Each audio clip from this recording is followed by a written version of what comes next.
Welcome to a special Christmas edition of Roll to Save, the RPG History Podcast.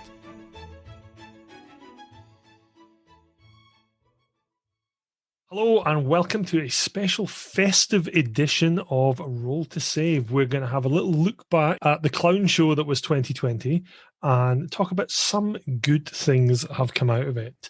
So I have with me, as usual, Jason and Steve. How are you, chaps? Yeah, not so bad. Just kind of gearing up for Christmas and further lockdown restrictions. So, yeah, what a great year. What a great year indeed. And what about you, Steve? Sounds about the same. Getting ready to take some time off work. Hopefully have a nice, relaxing Christmas and not catch any bugs in the process. Here's hoping. And we've also got with us Matt from the good friends of Jackson Elias podcast. Matt, how are you doing? Hey, hello there. Yeah, all doing good here. And welcome back again. We're now going to sort of Shanghai you as our third host. If you don't listen to the good friends of Jackson Elias and you're into Call of Cthulhu or general horror gaming, you are missing out. It's an incredibly good and long-running podcast. You're on about episode 4 trillion at the moment. Am I right, Matt? Well, yesterday we did record our big 200th episode. Wow, that is a big milestone. They've also got a Patreon that I suggest that you seek out because you actually give away physical goodies. Am I right? Oh, yes, yeah. In fact, I think a couple of days ago we started our main wave of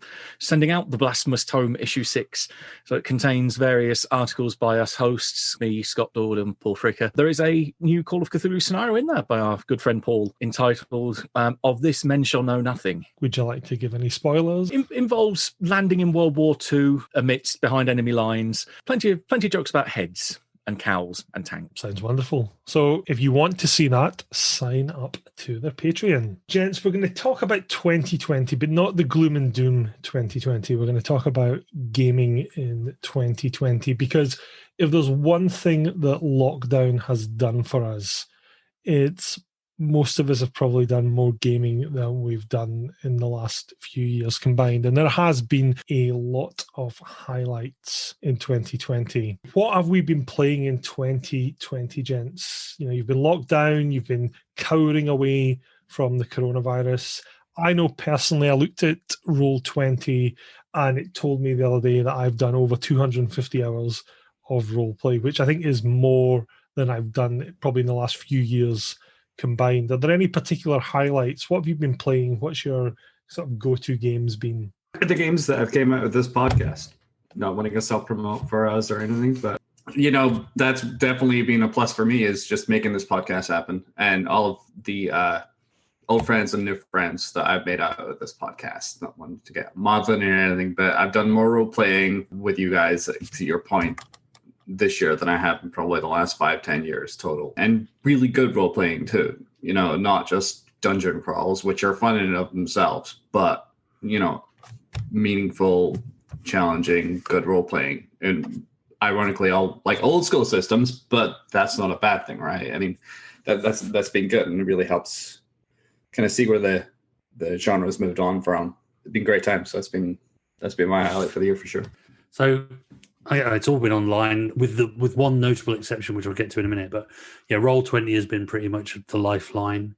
Whether it's been, I started the year playing sort of Dark Heresy and Starfinder, not Pathfinder, and Pendragon even. But more and more and more, it just seems to have been completely consumed by D&D. It's like we've kind of taken a little retro step. Well, I guess, you know, appropriately for this podcast, I guess, and appropriately, of course, for my age, which I'm sure you'll joke about in a second. So, you know, it's been great. I think I've done, similar to you. I looked at my stats and it's something like coming up for 300 hours of Roll20. I'm doing more role-playing now than I've ever done, I think, since I left school, where basically I spent my entire life sort of closeted away in a bedroom with friends just playing games, and that sounds a lot dodgier than I thought it was. Yeah, so, yeah, should have really thought that sentence through. I didn't really think that one through, did I? But yeah, playing role-playing games, and as you know, we're nerds, so there was nothing, dodgy about it at all. I think the only kind of notable exception from that is that I did manage to play one face-to-face game of Guild Ball. So this was not during proper lockdown. This is when we were all released under our own sort of cognizance, and we were allowed to mix outdoors. So I kind of splashed some money on my patio and stuff earlier in the year. So I thought, right, this is great. We can get a game out. We can get a table out there. We can set it up. But I forgot, how quickly it gets dark in September. And that meant I was like literally lashing up small torches to the parasol to try to provide. So basically I played Guild Ball under floodlights in my garden. That was the notable exception. It was great fun. Most of my schedules remain pretty intact. I think the only major difference is that it's moved online for one game, but one of my other regular games, I've been running the Two-Headed Serpent Pulp campaign for an online group called Into the Darkness that publish their actual plays on YouTube.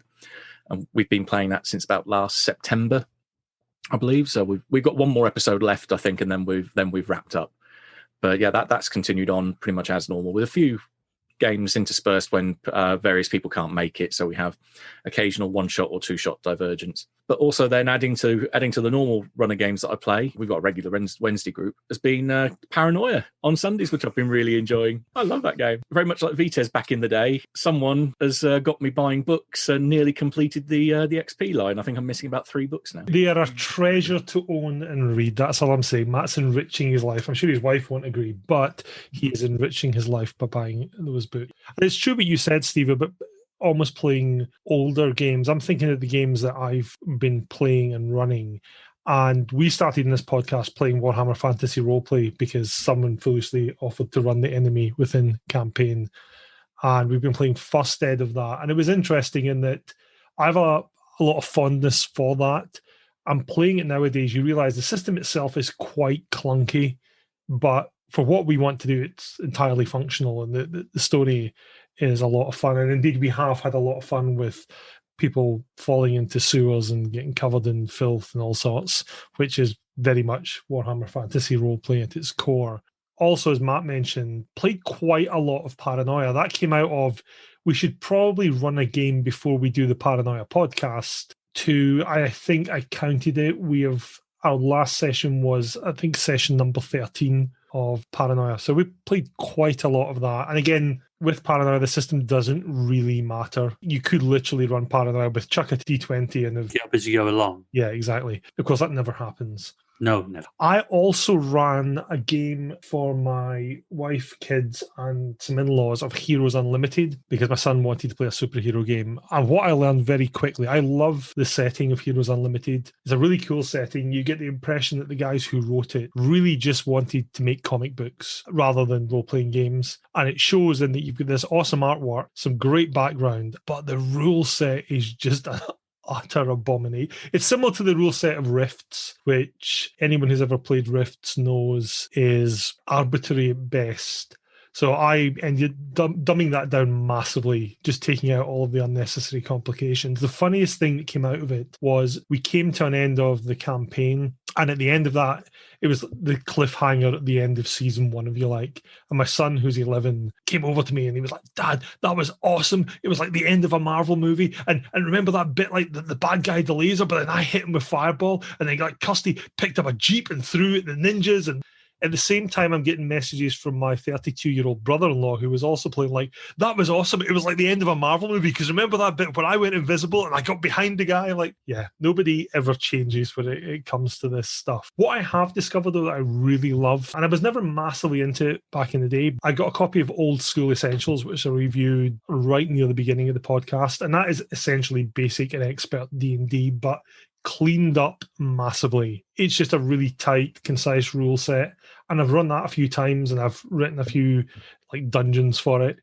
It's surprisingly good fun. It's not for your method acting role players who want to like trawl the depths of the tortured souls, but if you want to kick the doors down and kill the orcs and nick their stuff, it's a lot of fun. And the guy who's put it together is a company called Necrotic Gnome. They've done an amazing job of just digging out all, I think, the nonsense that existed in the previous rule sets, cleaning it up. I think one of the other highlights probably was Steve ran Call of Cthulhu 7th Ed for some of us. I mean, I've played Call of Cthulhu for what feels like an awful long time. My first version was the Games Workshop hardback of 3rd edition, I think it was. 7th Ed. Mine was on stone tablets. Yeah, handed down from Mount Sinai or something. The new 7th Ed, it's the first new edition of Call of Cthulhu that actually feels like a new edition. Because I've had 3rd, 4th, 5th and 6th, and it's almost been like reskinnings of Third Ed, which I'm sure was a reskinning of Second Ed and First Ed, but Seventh Ed feels monumentally different in how it runs. I think the rule set is incredibly tight. It does a really good job. Steve did a brilliant job of being keeper for us, and it flowed really nicely. I really liked the system. I hadn't played Call of Cthulhu in 25 years, and even then only briefly. And so it was new to me. I really liked the system. I've always loved Cthulhu, and I play a lot of Cthulhu board games. And it was just a really good opportunity for me to stretch as a storyteller, which was kind of why I wanted to do it. It was a lot of fun. It's definitely nerve-wracking if you've only ever run like D&D. It's a very different experience, but I enjoyed the sense of tension and foreboding of running it, and obviously having really good, mature, experienced players really makes it a joy to run. Oh, so did you run it for a different group as well as us? Well, yeah, that's fair. No, I didn't run it for another group, Iain. So yeah, no. It was good for new players. It probably would be. Well, I guess we had a mix because obviously yourself, we had yourself, and we had Josh, who had good experience with Call of Cthulhu, and then we had Jason, who hadn't really had much experience. And so I think it took him a little bit to get into the swing of the more heavy role-playing aspect of it. Overall, it was a great experience. I appreciate you guys putting up with someone who's not run it before and having to learn the mechanics on the fly. One thing that they did come out of that experience was that Steve can honestly say with his hand in his heart that I am not a power gamer, because I put my character together and really didn't consider your classic Call of Cthulhu skills like track and spot hidden and stealth. Very good at languages, terrible at most other things. I could ride a horse and I could speak about 4 languages, so I kept having to, hey, is there anything in Greek here that maybe needs reading? Nope, but there's something chasing you in the woods. Make a stealth roll. Oh, okay, I've got that at 25. For a campaign, that those skill sets might come in more handy for a one-shot yet. Yeah, they weren't very handy in the slightest. With the games that you've played, what would you say have been your favourite ones? Favourite one? I'm not going to butter your ego by saying the paranoia one that you did. I mean, that was pretty poor. It was by the numbers thing. I didn't really enjoy it, honest. You're dead to me. Yeah, it's kind of expected these days. So I don't know. So I mean, I've just started a kind of new D&D game which I'm running, so I'm not going to kind of big that one up too much. But the whole point of it was to kind of get our group, which has been together for quite a long time, apart from we got 2 new guys started, and kind of there was definitely 2 halves to the group, and the whole point was to try and bring it together and at least make people not have to worry about the setting and the rules, and because everybody knows how D&D works, right? If you've done any role playing in the past, it's probably D&D. So that was one. And our mutual friend, Mr. Chris, is running a game for us on Thursdays. And yeah, I'm really enjoying that at the moment. I'm playing a paladin, which isn't my normal kind of character that I would play, but I'm having a lot of fun with it. So yeah, so I think that's probably the favourite. I think, we're getting up to decent levels now. Probably, to be honest, we're probably quite close to the end of the campaign, I guess. So we're kind of, I think, 9th level at the moment, yeah. And smiting dragons every now and again, which is kind of good fun. The good thing is when playing with people like, people that like Mark and Mo and Mike and Burbs, and you've got some good people there to bounce off in different ways. So we go from 1 week, 2 weeks, like doing a dungeon crawl, open the door, bash the head of whatever's puts its head round and steal its stuff in typical murder hobo fashion. And then the next week, there's no dice rolls, there's no combat, there's just, soul searching and kind of the deeper kind of role playing aspect. So it's covering all the bases at the moment. So yeah, really enjoying that. Also, definitely Paranoia's up there, because that was such fun playing. Don't do it. Don't pander to his ego. I was actually going to say there is one that kind of pipped it to the post, because it's a game that I so very, very, very rarely get to play, but finally got to play a 3-session game of it right at the beginning of the year, which was at Contingency, the one live action convention I did actually get to in Meat Space, which was a 3-session game of Cult Divinity Lost, set in the heyday of 1920s Berlin, just as the rise of fascism was about to kick off. Very much using the Berlin Wicked City source book for Call of Cthulhu, but transposing it into a cult setting. That sounds thoroughly depressing. Oh, it was so good. It was so dark and miserable, and absolutely amazing. There were generally moments where I felt like I could break out crying at the table for some of the really shit rolls that we had. I've heard great things about Cult, but I've never had a chance to play it. Oh, well, It's good. if you want a game of it, I can very happily run it. It is a game I've written for, because I have a scenario coming out in the new scenario collection next year, Screams and Whispers. Shameless plug. Love it. That's what this podcast's all about. Make as many shameless plugs as you want, Matt. But yeah, it's an amazing, amazing game. I can't recommend it enough. Well, having heard that I'm going to get Mr. Matt Sanderson to run a game for us, and you just volunteered on this podcast recording, sir. So I heard him too. We have evidence. But yeah, for me, it's got to be L5R, and that's kind of fun because it's our most recent one, and I'm not saying that at all to guilt Iain into continuing the game now that he's in a different situation for the next 2 months. I've been waiting in anticipation to play L5R again for years. It's got it like 15 years, 20 years to actually get to play it again with the right group. And even though this is probably a one shot, it's held the right buttons for me. And we're playing 4th edition, so we kind of broke our rules of going back to old school 1st edition, making Iain's old school grognard attitudes kind of. That's because I've grown as a person. Allegedly. Yeah, allegedly, he's right. I was going to say, that's another game I can remember that Iain said he was going to start running a game of it as a LARP. So I brought a shed load of books for it, and then they've just sat on my shelf ever since because the game never happened. Yeah, Matt, that was not your fault. That was a fault. There were 7 good people who will always get Christmas cards from me that followed through in that. Hey, I never get a Christmas card from you. You get my undying love, though. That's okay. I just thought I wasn't one of those 7. No, you are one of the 7. You wrote me about 16 pages of background. You're one of the 7 people. Seems prolific for me. No, you kind of get into it. You had one of my books at the time, and you were like, yeah, Scorpion. Yeah, read quite a lot of that. That was cool. I think you're right, Steve. I've really enjoyed running L5R, and there's been some absolute genius moments of it. I mean, again, we've gone from sessions which have been just straight up role play, where people have really been getting together with it's a very different setting and it's got different social rules and interactions, and that's a lot of fun for people, to sessions that were just flat out combat. You've obviously played it before, Steve, and the other 2 chaps haven't, and I think they were shocked as to how lethal it is when you've got one of the characters who's essentially a wizard who draws his sword and cuts through a guy with one blow. And I just remember Jason was like, wow, I'm really good in combat. You're like, no, you're not. It's just really deadly. That actually let me learn about Roll20 and how things like dynamic lighting and counters and things like that work.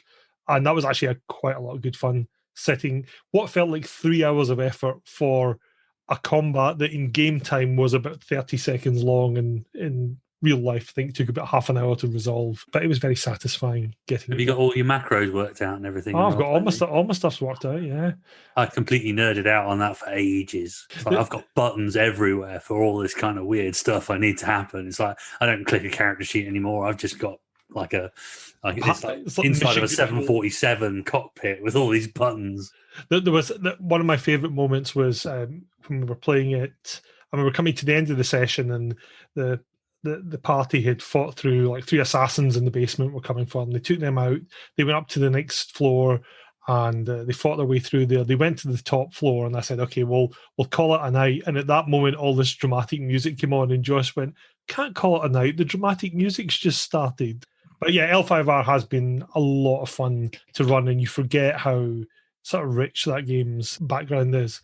For me, one of the highlights, I mean, I've thoroughly enjoyed running Paranoia for you guys. I think one of my moments that really showed that everyone was getting into it was there was one scenario you were going through, and I won't traumatize you all by going into the details, but it involved producing certain amounts of food for Alpha Complex. The players very quickly came to the conclusion that they couldn't do what they were meant to do. And then they were offered massive bonuses if they could increase output. And they were trying to decide how to do it. And one of them said, well, we could just lie. And then that formed the basis for the next 7 sessions of frantically lying and keeping people off their back. And it was absolutely glorious to watch, because you would always start a whisker away from being uncovered, and you failed upwards gloriously. That stuff you've played, what about stuff that people have bought this year? And it could be stuff that either was released in 2020 or stuff you've wanted for ages and you've only just bought because you're stuck at home with nothing else to do. Yeah, I've bought quite a bit in the last year. In fact, I think I'm almost on first name terms with the postman now for the pretty much almost constant run of stuff that he has coming in parcels to the door. I think the best one for me that I'm kind of itching to finally get to run, hopefully in about a couple of weeks when we have a little gaming day over Christmas. I'm probably going to butcher the pronunciation of it. Is Mork Bork? Yes, the apparently translates as Dark Fort. It's a gloriously vivid yellow cover. It is a beautiful book. The book is gorgeous. Oh, it's a work of art all the way through it. I mean, there's no sense of house style or layout. It's just craziness on every page. But yeah, it's a wonderfully simple, very dark, gritty, horrible, almost far future fantasy setting in a way. It kind of reminds me a lot of Clark Ashton Smith's Zathik setting, this last continent at the end of the world where everything has kind of reverted back to a sword and sorcery mentality. And in fact, the map in the book does describe it as just a single large continent with this an endless sea that surrounds it. So it's not really the whole world. It's just this little bit of what remains, divided up into different nations, each with their own kind of distinct feel and just generally horrible in different shades across the land. And yeah, very, very simple rule system. One of their supplements that they released, which again, I can't pronounce the name of, Feroratory, maybe, had a recreation of the A4 piece of paper that was the original rule set, folded into a 4-page A4 booklet. That was the rules, and one page of that was a cover. Yeah, the best description I've heard of it was someone said if you distilled a Scandinavian death metal album down into an RPG, you'd get this game. Oh yeah, it is glorious to look at. You've got some of the pages and the way it's laid out. If it was done incorrectly, it would be an absolute mess. But you'll have these huge pieces of artwork with tiny bits of text at the side, but it just works. And it, as you say, it's so simple. And it looks gorgeous in a really dark, death metal-y kind of way. Well, when you say about death metal, one of the nice things, because they've opened it up as an open license almost as soon as the game was released, saying, hey, everyone, just put this little bit of text on it to say it's compatible with our game. Otherwise, you can produce it for free. You can make it for profit if you want, whatever, get it out there into the wild. There's well over 50, 60 odd different books that have, mostly electronic though, that have hit the net since, but with a few that are coming in print or funded via Kickstarter. One of them was done by a group, I think it's called Exalted Funeral in the US, that have produced a vivid yellow vinyl record, and the scenario or the game Dungeon Crawl is on the inside of the record cover, so you get music along with it as well. People have really gone to town with this game. I love the sound of that. That's awesome. You'd love it. What's on the record? That's what I want to know. And if you play it backwards, does it summon something? They described it as ear-shattering, rot-reeking bog crawl. So apparently it's going to be dark and loud. Sounds right up my street. So I haven't got anything new. I mean, I've invested huge amounts of money into Roll20 now because I've bought the subscriptions and the rule books and all that kind of stuff. Because let's face it, if you're playing it, you should probably have paid for it. I'm getting hours and hours. I didn't regret. I just sort of begrudge it. I mean, I'm getting so many hours out of this. It's the only thing pretty much keeping me sane during 2020. So take my money. Shut up and take my money. Oh, you, Steve, are you just buying plastic crack, or have you bought? Mostly plastic crack with Games Workshop stuff. Even though I can't actually play games with it, it's very easy to buy a stockpile a stack of plastic boxes. In fact, speaking of Guild Ball, I've added Blood Bowl 2nd edition to my Christmas list, so I'm hoping to get that, and we'll see if I actually end up playing it. At least it's still supported. Yeah, it's actually actually seeing quite the renaissance over the last couple of years from GW, which is quite impressive. But that's a whole other topic. It's getting pretty popular. But I mean, 2020 has been such a blur, and it's been mostly old school games. But as far as new games, I look back at my Kickstarter and purchase history, and the only game, and I actually planned on running this, but quarantine happened and it just didn't become a thing, was at the start of the year, I finally received a copy of Odyssey of the Dragon Lords, which was a Kickstarter. It was a 5e campaign setting, sort of inspired by like classical Greek myths and so on. It was actually, the reason what caught my attention about it is it was actually written by some of the lead designers from BioWare who did Knights of the Old Republic, Baldur's Gate, and so on.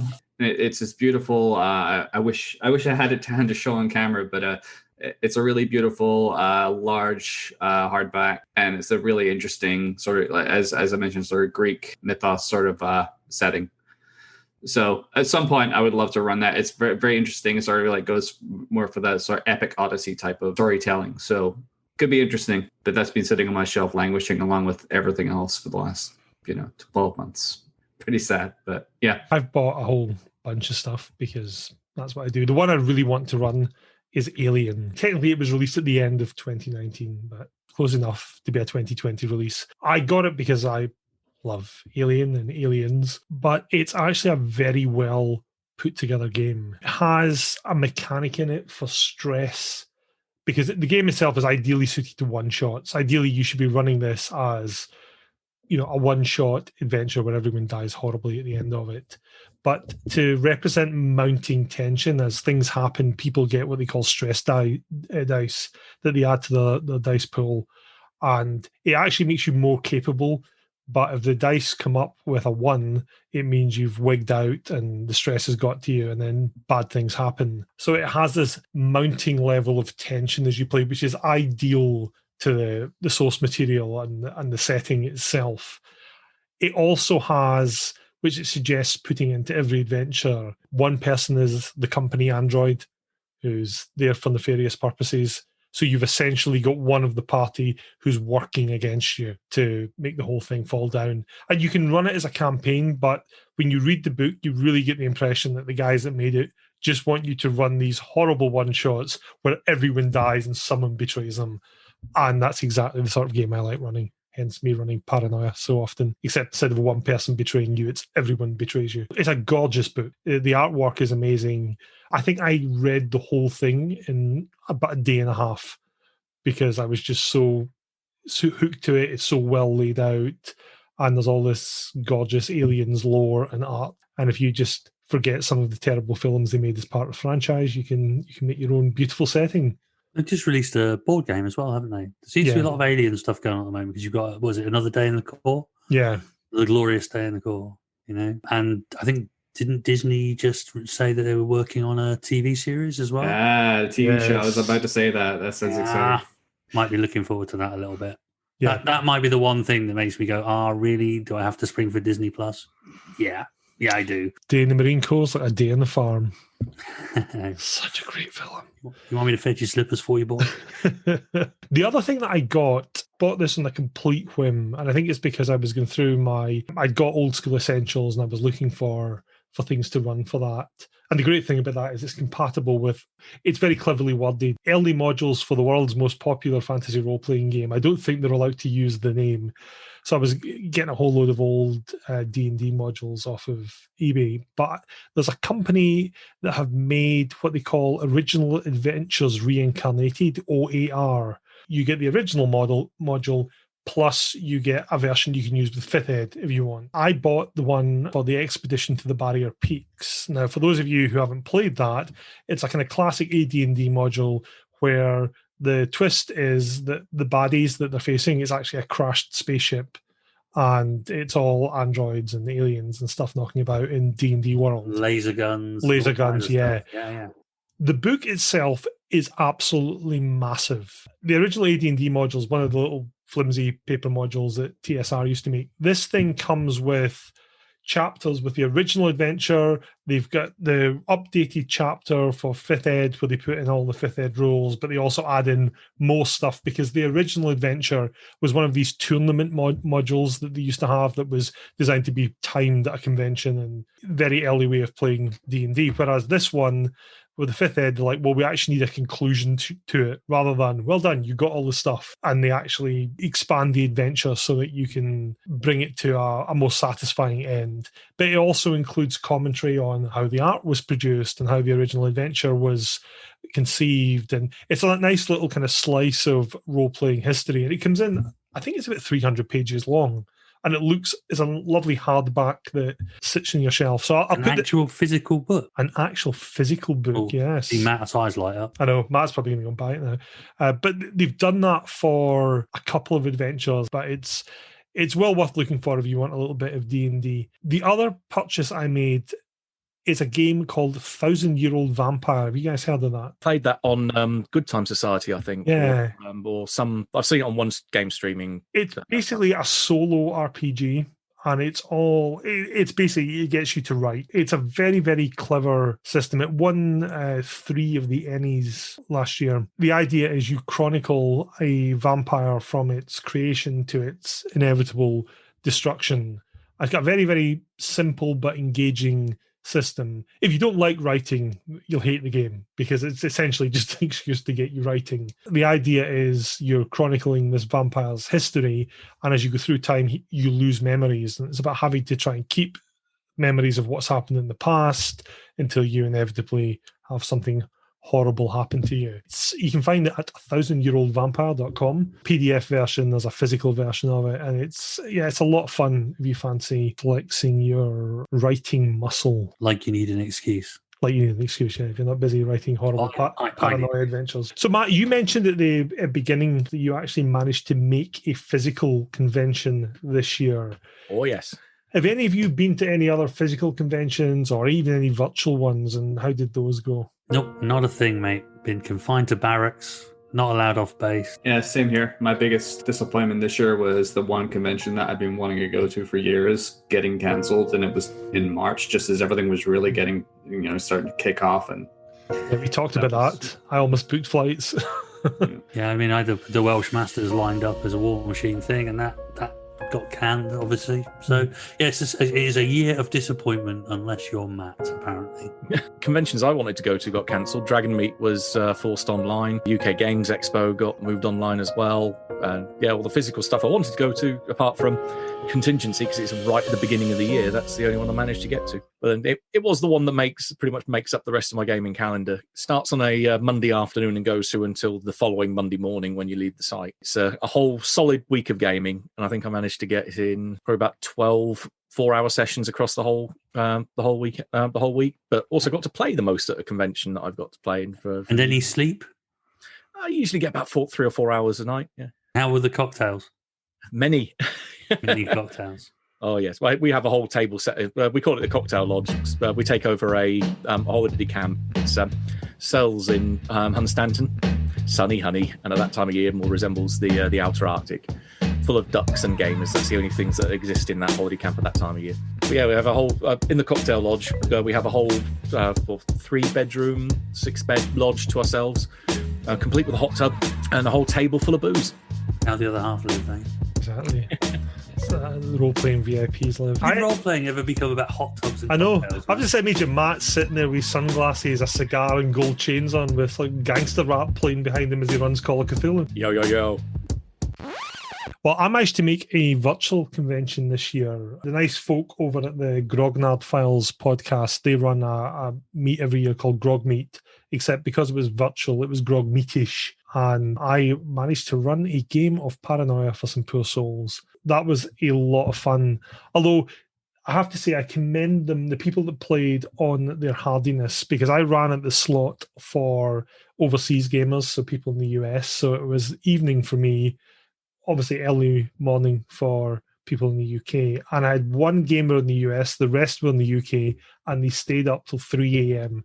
So they did very, very well to put up with my chutney for several hours. It was a lot of fun. The guys that organise it are great, and hopefully there will be a physical one next year. Moving on from conventions which are close to Matt's heart, we'll go to another subject that is close to Matt's heart, which is Kickstarters. Now, obviously, Matt, we don't have enough time to go through everything you backed as a Kickstarter in 2020, but what are your highlights? What are you looking forward to that you've got winging their way towards you? One that's recently arrived, I suppose that can count on the list, is one that I've been looking forward to because I love my kind of classic horror authors. And I thought it'd been criminal that there hadn't been anything really done apart from some nods to him in scenarios for Call of Cthulhu and a few other games. There is now an M.R. James role-playing game called Casting the Runes, Nice. which is powered by the gumshoe mechanics.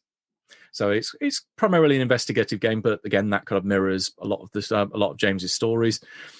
Surprisingly enough, there are some fairly decent combat rules in there, or fairly expansive rules for combat, which we thought were a little surprising. But yeah, that arrived as a nice limited edition, sort of green leatherette cover, and also a regular one. I think that hits main retail probably early next year. I'm not sure if it's available yet for mainstream purchase. Another one that's definitely up on my list, which I threw in a lot of money on, and probably will have the poor postie hating me again for having to have a forklift to bring it to me, is the new version of Deadlands. Pinnacle have decided to go for a very much a boxed model of their games now. Lost Colony and Savage Worlds before it both came in this huge box full of counters, dice, tokens, other decks of cards, and a whole lot of other periphery that you need to play the game now.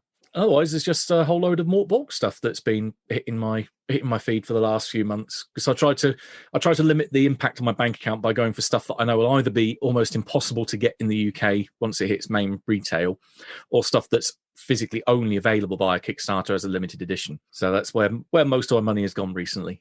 But yeah, there's some good stuff on its way. Jason, what are you looking forward to from a Kickstarter? I think you know the answer to that already. Yeah, Slay Industries version 2. So this is a game that I kind of came across a long time ago, back in the sort of 90s. Really loved it. It was very, very easy for it just to become big guns and big monsters. But actually, if you read into it, it's a lot deeper than that. It's been crying out for a second edition because, quite frankly, the rules of first edition were terrible. You know, any character generation where it's like you have 300 points to spend and everything costs individual points, and it's just painful. The skill system wasn't great. It was not the best system, but great background, you know, superb sort of ideas and stuff, and the artwork was very evocative. Admittedly the book fell apart because it was obviously stuck together with basically, I don't know, some reject Pritt stick or something they'd found down the back of the sofa covered in fluff. It just didn't stick together, but fingers crossed we might see the second edition book land just before the new year. I've backed that as well, and I get my notification the other day of when they're shipping, and it's going to be a bit slower shipping to North America, but I'm fine with that at the moment. We've seen the PDF of the initial run of it. They put that out for feedback. I was sending Jason lots of very excited messages. He's like, I've not read it yet. I'm like, but there's this bit, and then there's this bit, and there's this bit, and this page looks awesome, and there's this bit. And the great thing is the rule system has had a complete overhaul. Just kudos to the guys at Nightfall. The new system is fantastic. I've not played through it yet, but from what I've seen and kind of working it through in your head, it's a million times better than what went before. And I think it captures the source material much better than the system that was bolted onto the previous one. It looks good. I mean, I must admit, I'm kind of putting off. I'm not really. I've looked at the PDF.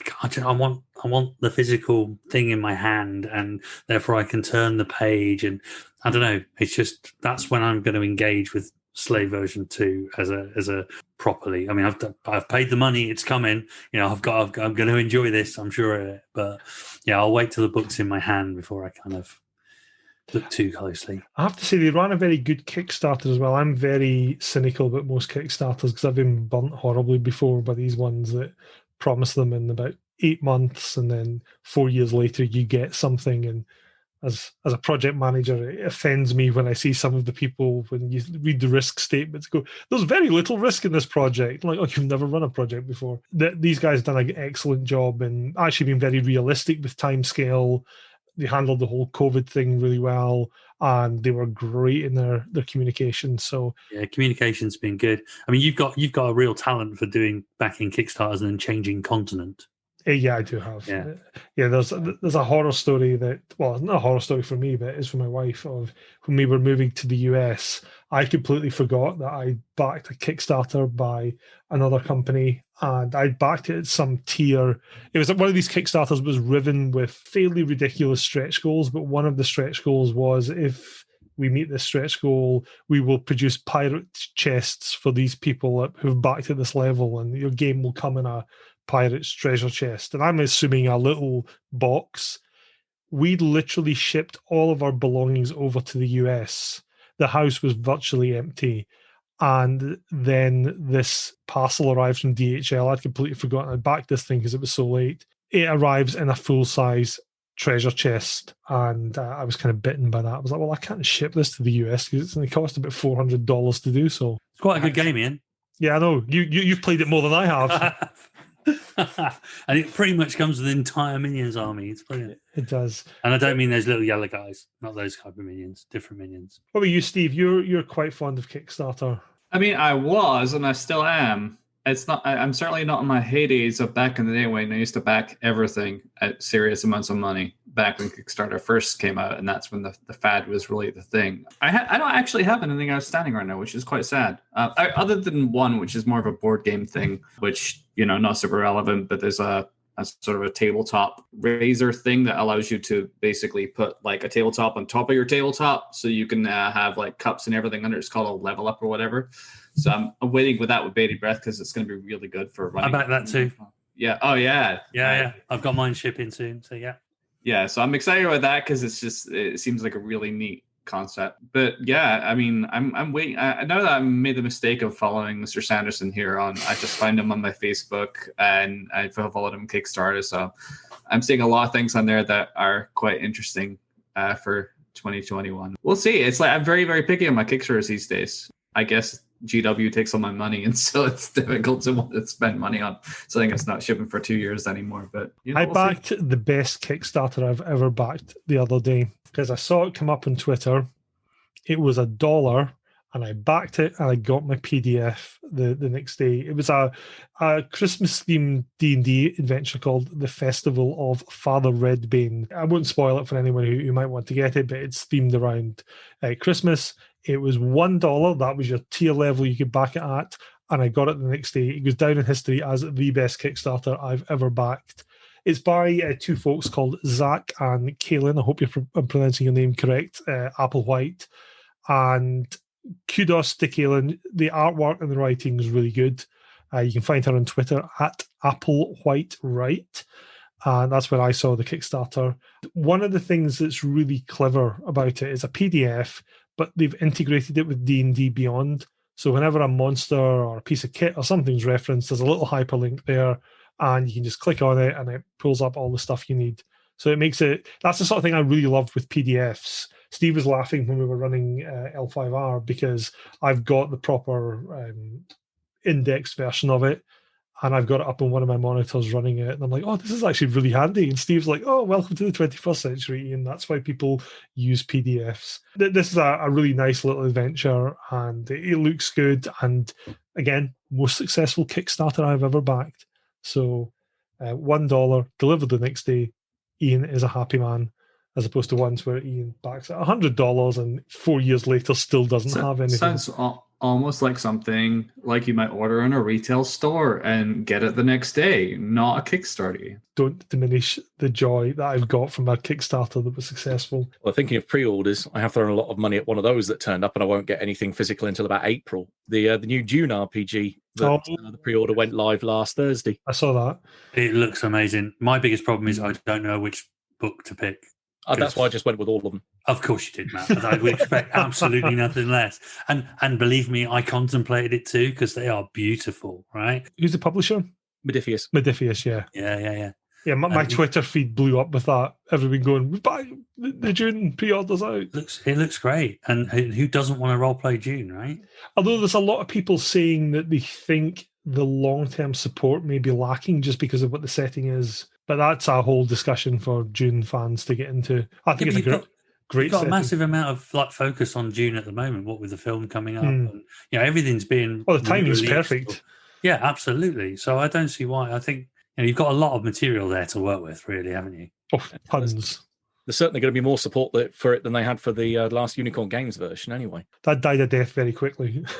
Well, yeah, along with the company, you have one book which they had a limited release at Gen Con one year, and then the next week the company went bust. Did they not release a Star Trek game as well? Yes, they did. I don't know a few people who worked on it. Yeah. So they've done quite a few books for that. I think the Klingon rule book has come out recently as well. So that's definitely going from strength to strength. Yeah, the Dune RPG is definitely one that I would think would happily play. And I think if you want a conspiracy, politically orientated game, Dune is a setting where you pretty much cannot go wrong with. On a slightly different note, one of the other Kickstarters that I backed was for Old School Essentials. So they released, as I said, the basic expert version. They're also doing what they're calling Advanced Fantasy. And again, not naming any game systems that they might be using, but it's an advanced version of the world's most popular fantasy RPG. But again, it goes down on my list of good Kickstarters because they delivered the PDFs of the physical stuff ahead of schedule. So I have PDF copies of what I backed for, and now we're just waiting for the physical ones to be printed. And again, like the previous old school essential stuff, it's great quality. The artwork's fantastic. It's laid out. I think that's the thing I like about it most. It's so well laid out. When you're a ref and you're GMing a game, just something that is easy to use. It beats beautiful books a zillion times over. If the game is a mess of organization, it sullies your feelings towards it somewhat. Whereas when something is just very neatly laid out, it's also the thing I love about it, and I never thought I would think this, but the books themselves are in A5 format, which is incredibly useful at the table. Just being able to hand players an A5 book rather than a weighty tome of knowledge is great. So I'm looking forward to that. That should be early next year, having some shiny physical books turn up. But I have my PDF versions, and I love what's going into them. So happy days there. I don't know about the point about it being neatly laid out, making it, if it's not, and making it bad for your feelings towards it. Because I mean, Slay Industries version 1 and the Elusive Index. Oh yeah, but it was an absolute mess of organization. The reason it didn't spoil the game, right? The reason it didn't spoil it is because the book itself fell apart in your hands, so you could just reorganize it any way you wanted. That's true. Yeah, you could literally put it in whatever order you wanted it to be. So I've had similar experiences with another game I've tried for the first time this year. Traveller Second Ed. I went to look for an index. No such thing. Traveller did A5 books as well, didn't it? Yeah, they did. The little black books that they used to do. I don't think you're the only one that's complained about that. I was considering getting Traveller, and that was one of the most common complaints I saw.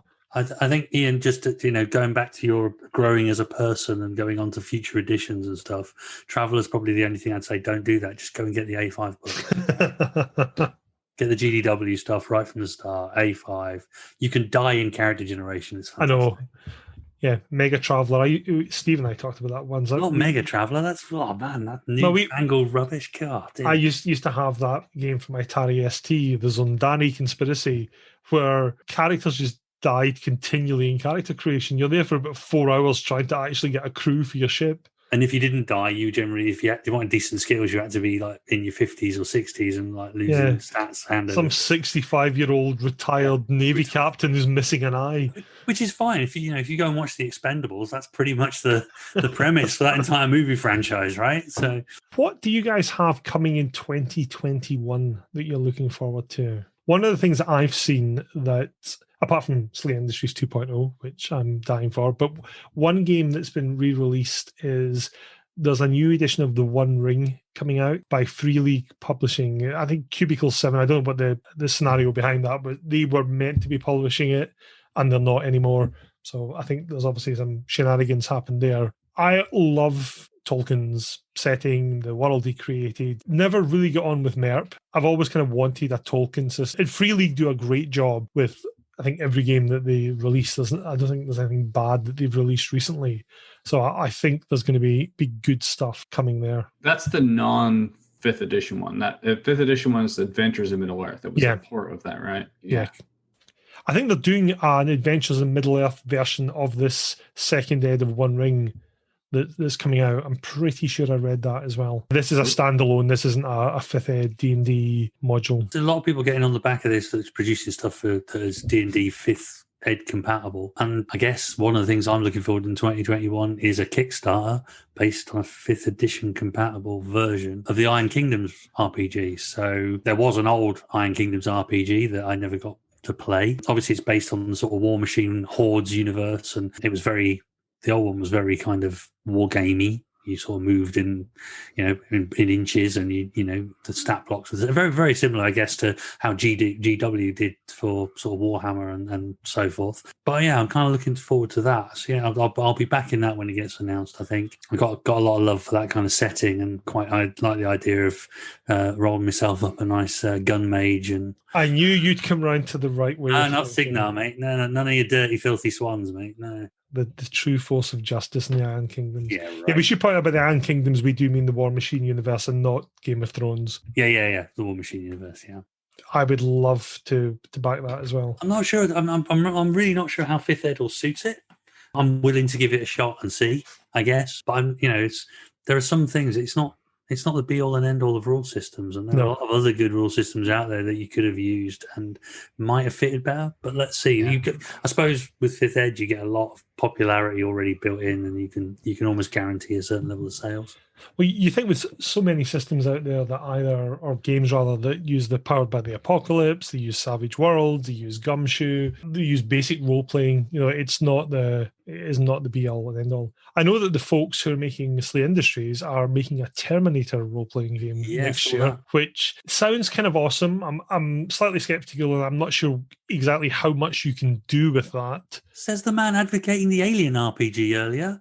That's different. That's a horror setting. No, but this is. Oh, come on! You're telling me the Terminator, the unstoppable, will never relent, will never stop tracking you, isn't just a zombie metaphor anyway, right? It's. You've just blown my mind. Yeah. Well, there you go. Well, yeah, you blew mine the other day when you mentioned that basically Slay Industries was Paranoia and vice versa, and that kind of just that crushed me. That did. Yeah, don't think about that one too deeply. That would be a great crossover. Something actually that I am looking forward to. You mentioned something similar briefly earlier, Jason. They're releasing a 6th ed of Pendragon. I've owned an old version of Pendragon in the 90s. I have always wanted to run it. I've always had great ideas of doing the Grand Pendragon campaign, and I've never done it because I've never found a group who'd been that into it. But the 6th ed's coming. I'm like, that could be the moment. It is a serious commitment right there. It is, yeah. If you want to do an entire Thomas Mallory cycle, that's going to be a good few years worth of play. It's going to make Masks of Nyarlathotep look like a 5-minute one-shot. Well, it's the only game I know that you actually, one of your objectives is to get out there and produce an heir, right?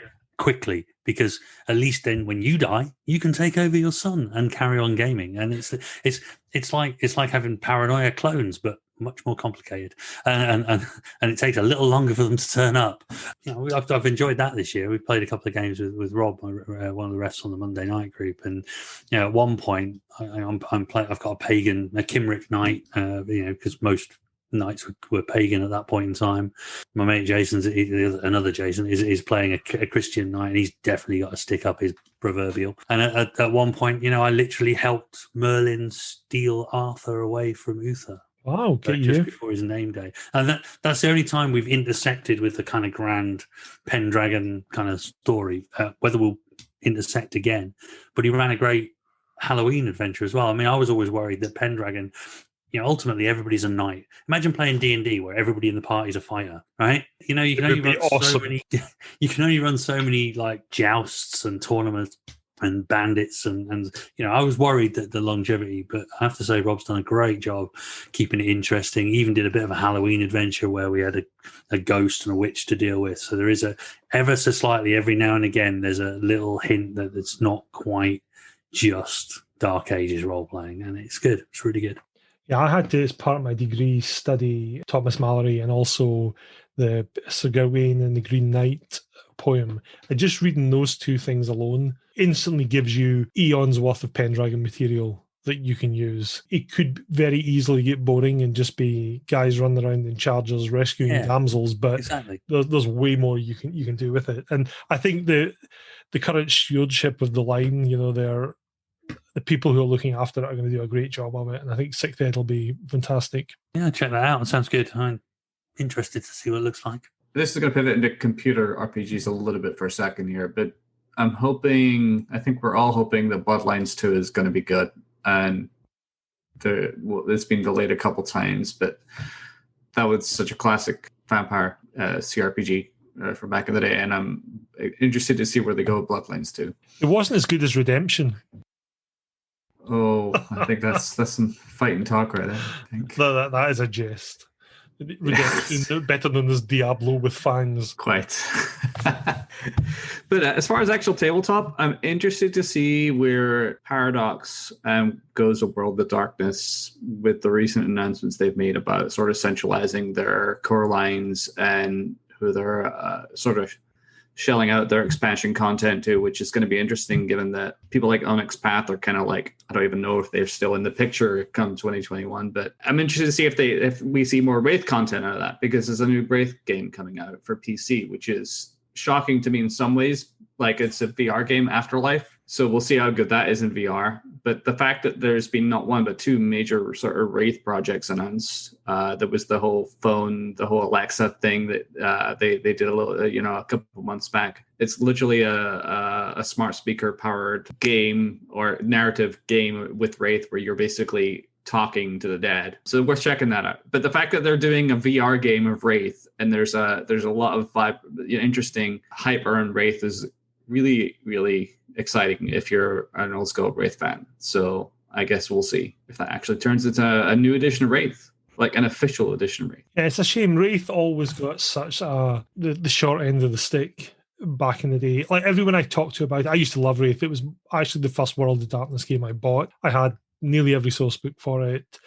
I thought it was one of the best written, best conceived, and most clever, mechanically speaking, games that they produced. Yeah, out with a very small circle of people, excuse the pun, there just wasn't that much interest in it. And that's why they obviously did Ends of Empire and killed it. But yeah, it'd be great if they could get a resurgence in it, because there's going to be a whole generation of people who have never seen it, never played it. Could be just the sort of thing people are looking for, or it could depress them horribly and they'll decide they never want to look at an RPG again.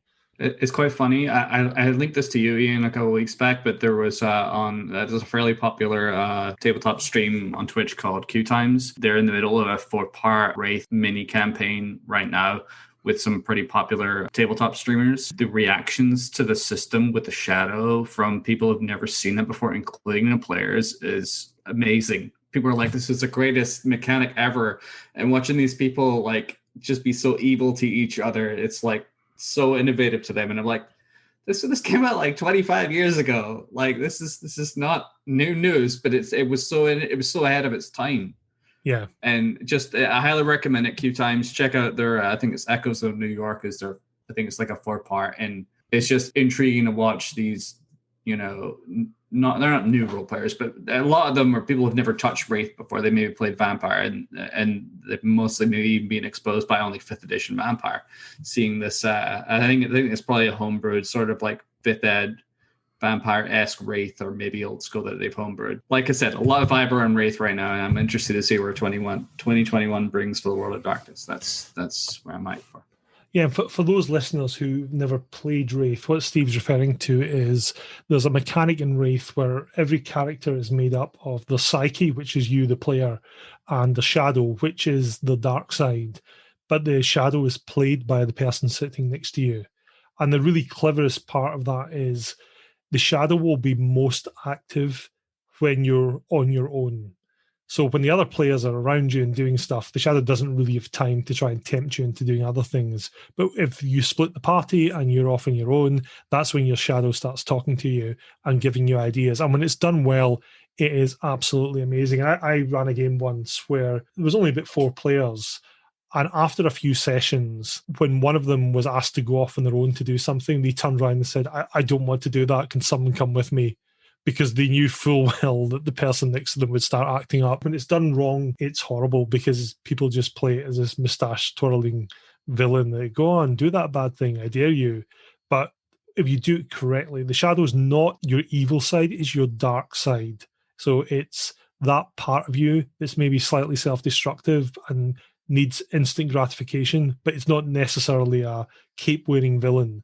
And when you see people play it properly, it's actually quite disturbing. And I know some people have come away from Wraith sessions slightly traumatized. And can we maybe wait a couple of weeks before we do that again? So yeah, it's well worth checking out. Wraith's a wonderful game. You can actually pick up the early editions fairly cheap on eBay, but it's a great game and well worth reviewing. I'll tell you though what I am looking forward to most in 2021. It was an RPG. I saw this announced near the beginning of lockdown, and I not followed it since then, but I desperately hope that production is continued and it's going to be released in 2021. The Masters of the Universe tabletop RPG. That is going to be a thing of splendor and beauty. After my time, mate, the whole thing is just little kids. I don't know. Come on, Steve. You got my back in this, haven't you? You want the Masters. I literally had it written down as something I was going to mention. I thought, no, I don't want to earn Jason's score now. I have it written down on my notes as something I'm interested in seeing. So that's why I laughed. Like, that's hilarious that you had said that. Jason's just upset because he didn't have He-Man during the war. Didn't have a lot during the war. No, old Jason was getting bombed and getting rationed during the war. He didn't have He-Man to look after him. I'm not gonna lie. One of the highlights of my Twitter feed every day is a Twitter account called Grumpy Skeletor. It's amazing. Yeah, it's good. I like him. See, yeah. So you do like some He-Man related stuff with Grumpy Skeletor. I do. Jason, but just that a comes little out, bit too. I'm running that and you're playing it. I'm not sure about that. It'll be great. Come on, what can go wrong? You're running it quite a lot, I think. There is the connection between Masters of the Universe and Call of Cthulhu, because you had one of the writers on there was also one of the co-writers of Master of Nyarlathotep, Larry DiTilio. Really? Yeah. That's a crossover that should just not happen. Okay, That'd be an amazing crossover. I mean, that takes Pulp Cthulhu to another extreme. Rather than we'll try and duke it out with the mythos, it's like, great, by the power of Grayskull, I'm going to smack Great Cthulhu in the face. Oh, you can punch out gods in there. Yeah, I don't know. You might lose something in the translation, I think. Well, that segues onto my moment of waiting for next year, because 31st of October 2021 is the 40th anniversary of Call of Cthulhu. So it is. Wow. Yeah, so there apparently is stuff planned, but Chaos Humor being fairly tight-lipped about what it is. So we are anxiously waiting what's Matt, coming. you're in the inner circle. You can spill it here. Come on. No, but even Mike won't tell me. We had him on the podcast yesterday, and he wouldn't say anything apart from just saying that there are plans afoot.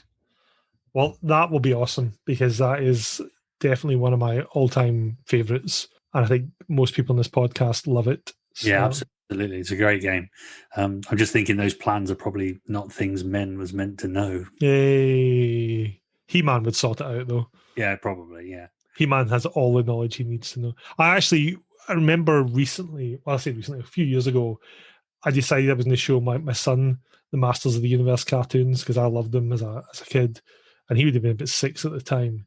There's a bit at the end of every episode of Masters of the Universe, and it's a very 80s thing, and I forgot they did this, where He-Man saunters on, they finish the episode, and there's a little moral lesson, and it's incredibly badly done. There was one where the episode finishes and He-Man rides out in battle car and he's like, hey kids, in this episode, Skeletor used the gem of mind control to get his own way. When you're dealing with your friends, you shouldn't be like that. Don't force them into doing things they don't want to do. Until next week, like, He-Man, how are we linking this up? Kids don't have a gem of mind control. Rob, the guy I played Guild Ball against, he's painted some of his Hunters team up, and one of the mascots of the Hunters team is a cat, like a leopard or whatever it is, and he's painted it up like Battle Cat. There's also a bear which he's painted up like it's a blue bear now, which I think is Captain Blue Bear or whatever, some other kids thing. They look great on the table, so it's just a bit different and quite entertaining. So there's an audience out there for it, mate. I'm sure he'd probably snap that up as well. We're all going to buy it. Not all of us. But you're going to play it, aren't you? Do I have a choice? Nope. Okay, so before we close out, is there anything any of you guys want to give a little plug to? As mentioned right at the beginning, we're shipping our first wave of the Blasphemous Tome. So if anyone backs us on Patreon by the end of the year, then you will also be eligible for a copy. And we do ship worldwide. That is why I backed it today. With that, we will bid you all adieu. Have a great Christmas. Try and stay isolated. Don't believe that masks are a hoax. And we will release another episode in the new year. So thanks again, gents, for joining us. And I will speak to you all next time. Merry Christmas, everyone. Merry Christmas. Yeah, and a Happy New Year. You sounded like a rubbish noddy holder there, Jason.